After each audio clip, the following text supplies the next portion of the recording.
Hello friends, welcome back to a new video that is MCQs on developmental biology, and this is the part 3 of the series of videos on developmental biology.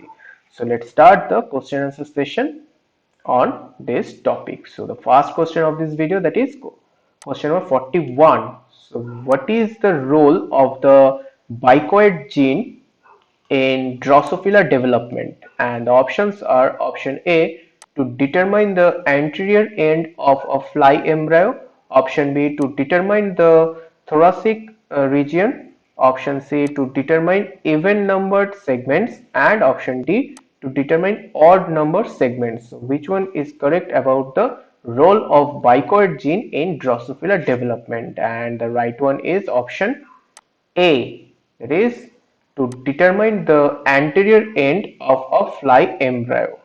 That is the role of bicoid genes. So let's move on to, and here the bicoid gene in Drosophila is a maternally transcribed gene that organizes anterior development. It is derived. It is a derived Hox class 3 gene. Okay, and the bicoid gene encodes a hemotic protein that patterns the anterior posterior axis during Drosophila embryogenesis. So this is all role of bicoid gene. So let's move on to question number 42. That is, if bicoid mRNA is injected into the posterior pole of a wild-type Drosophila embryo, then the expected phenotype is option A, head structure at both the posterior and anterior poles, option B, head structure at the posterior pole only, option C, head structure at the anterior pole only, option D, no head structures at all. So which one is correct about the this bicoid? If bicoid mRNA is injected into the posterior pole of a Drosophila embryo, and the option is option A, that is head structure at both the posterior and anterior pole will be seen if bicoid mRNA is injected into the posterior pole of a wild type Drosophila embryo. Okay, so let's move on to question number 43.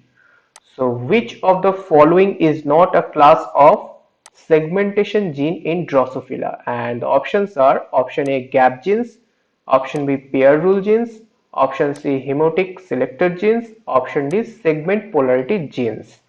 So the right answer is option C, that is hemotic selector genes. So hemotic selector gene is not a class of segmentation gene in Drosophila, but others are, that are the gap gene, pair rule gene, and segment polarity gene. These are class of segmentation gene in Drosophila. Okay, next question देखेंगे. Next is question number 44.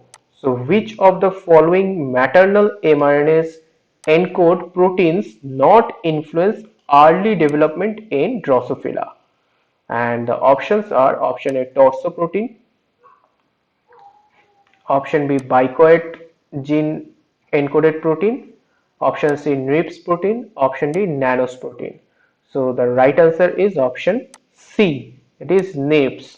So it is not related to influence early development in Drosophila, but the other, that is torso, bicoid and nanos, this maternal mRNAs encoded protein are responsible for early development, influence early development in Drosophila. Okay, so next is question number 45, that is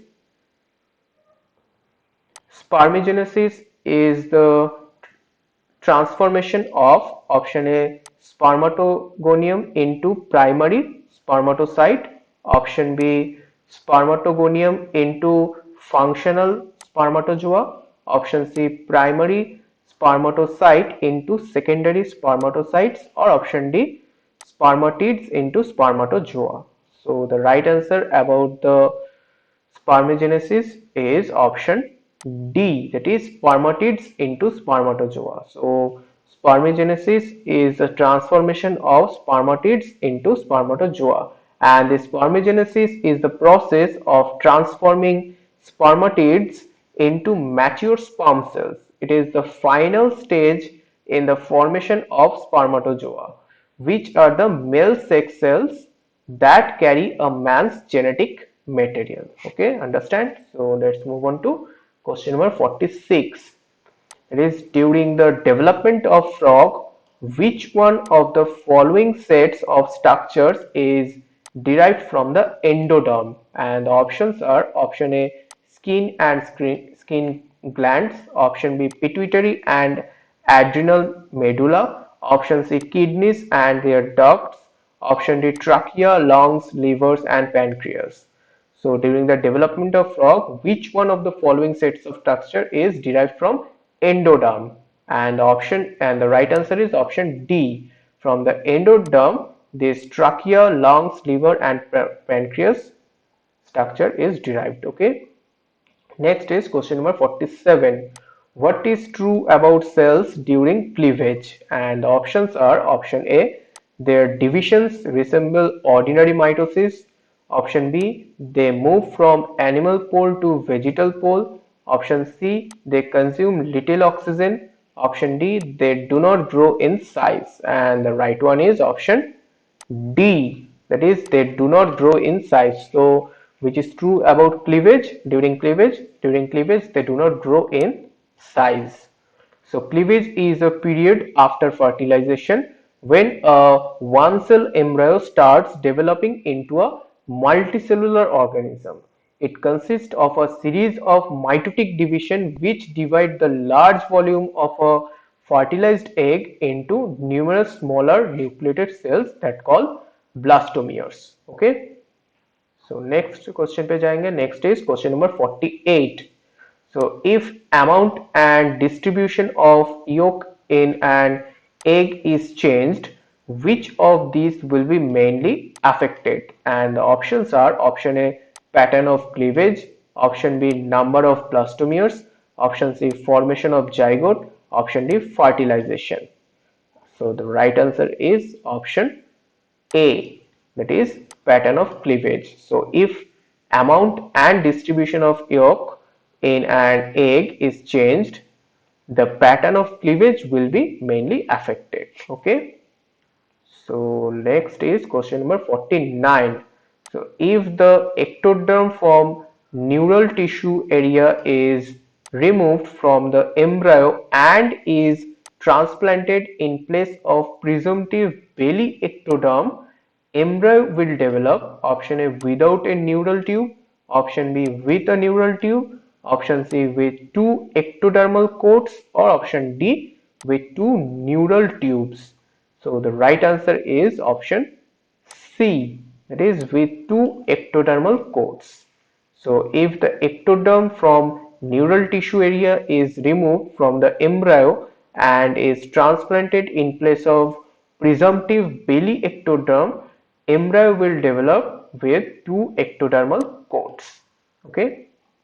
Next question पे जाएंगे. Next is question number 50, that is gastrula is the stage in the embryonic development of frog when option A, the embryo is hollow ball of single layered ectodermal cell, option B, the embryo has three primary germ layers as ectoderm, mesoderm and endoderm, option C, the embryo has two layers, an ectoderm and an endoderm tube opening through blastopore, or option D, the embryo has an ectodermal and endodermal tube and a rudimentary central nervous system. So the right answer is option B, that is the embryo has three primary germ layers as ectoderm, mesoderm and endoderm, which is true about the gastrula stage in embryonic development of frog. Okay. So move on to question number 51. That is after fertilization, the vitelline membrane gets separated from the plasma membrane, and this is option A, to prevent polyspermy, option B, to facilitate cleavage, option C, to maintain osmotic tension, or option D, for free cell movement during gastrulation. So which is correct about this statement? And the right answer is option D, that is for free cell movement during gastrulation. So after fertilization, the vitelline membrane gets separated from the plasma membrane because of for free cell movement during gastrulation. And here you can see this membrane is the vitelline membrane.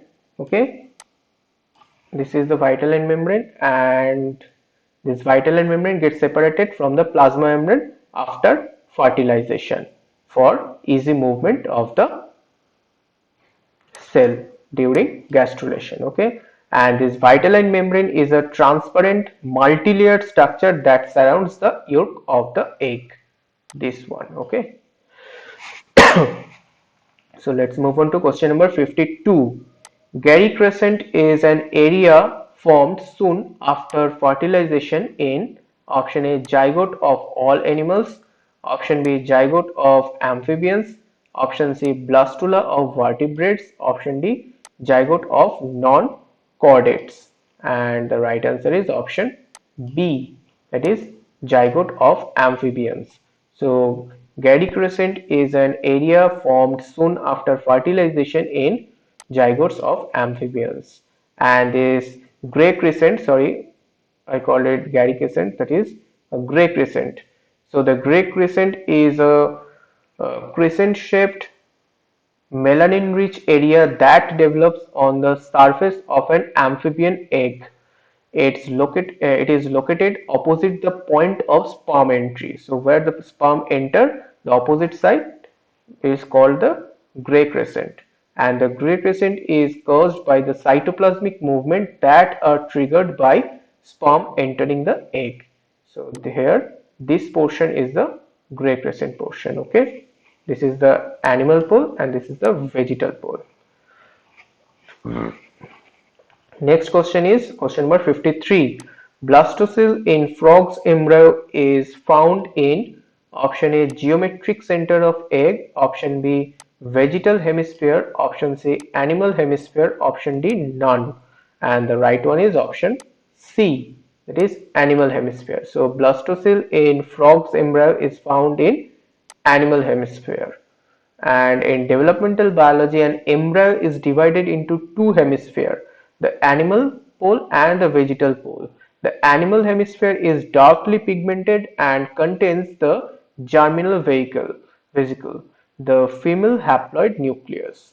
The vegetal hemisphere is lightly pigmented and contains the largest yolk platelets. Okay, so let's move on to question number 54, that is cleavage is a unique form of mitotic division in that option A the nucleus does not participate, option B there is no growth of the cell, option C no spindle develops to guide the chromosomes, or option D the plasma membranes of daughter cells do not separate.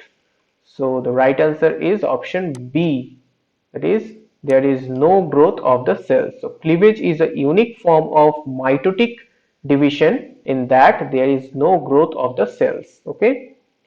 So next is question number 55. It is what is true about mid-gastrula stage in development of frog?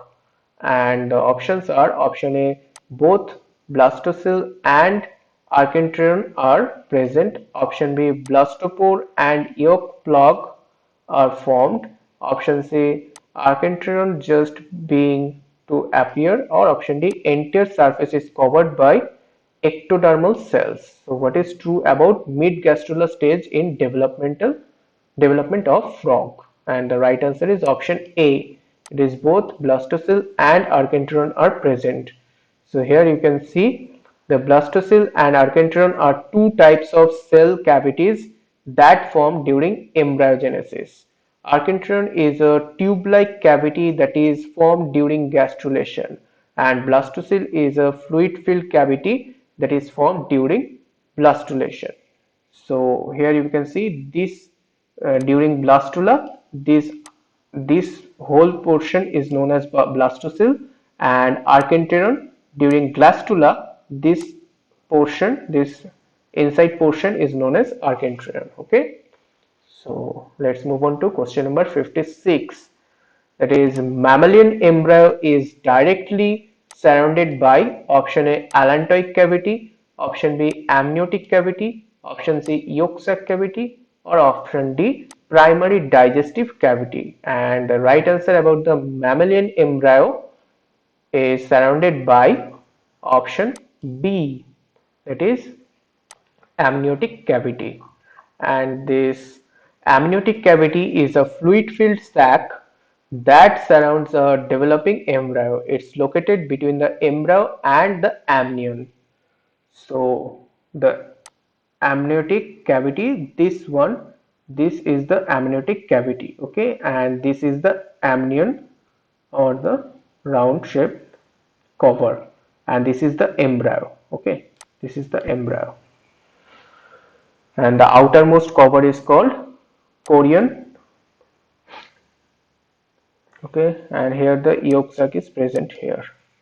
So let's move on to question number 57.